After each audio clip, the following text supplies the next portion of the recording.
14 ইঞ্চি put, তাহলে এখানে অর্ধেক হবে 7 ইঞ্চি পুট। পুট থেকে হবে মহড়ার মাপ। তো সব ধরনের মহড়া কাটিং করবেন আপনি একটা সূত্র দিয়েই। বডি হচ্ছে 40 ইঞ্চি, বডিটাকে যদি আপনি 5 ভাগ করেন তাহলে 5 × 8 = 40, মাইনাস দিবেন হাফ ইঞ্চি, 7.5 ইঞ্চি মহড়া দিবেন। এই নিয়মে যদি আপনি বডি থেকে মহড়া বের করেন, তাহলে আপনি যত লেডিস কাপড় আছে সব লেডিস কাপড়ে আপনি 5 ভাগ করেন বডিটাকে, বডিকে 5 ভাগ করে আপনি মহড়াটা বের করে নেবেন। 5 ভাগের 1 ভাগ নেবেন, নিয়ে হাফ ইঞ্চি কম নেবেন।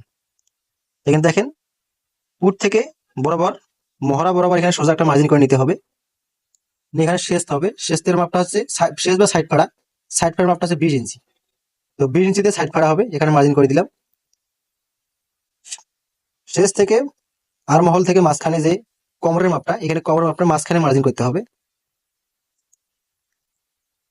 মার্জিন করে এখানে বডি হচ্ছে 40 ইঞ্চি বডি, তো বডিকে আমরা 4 ভাগ করবো, 4×10 = 40, 4 ভাগ করে 1 ভাগ নিব এখানে।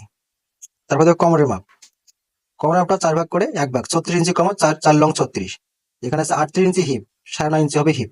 তারপর আপনি দিবেন ঘেরের মাপ, আপনার মাপ মতো আপনি ঘের, যখন এখানে 13 ইঞ্চি ঘের হবে, তো 13 ইঞ্চি হচ্ছে 11.5 ইঞ্চি ঘের।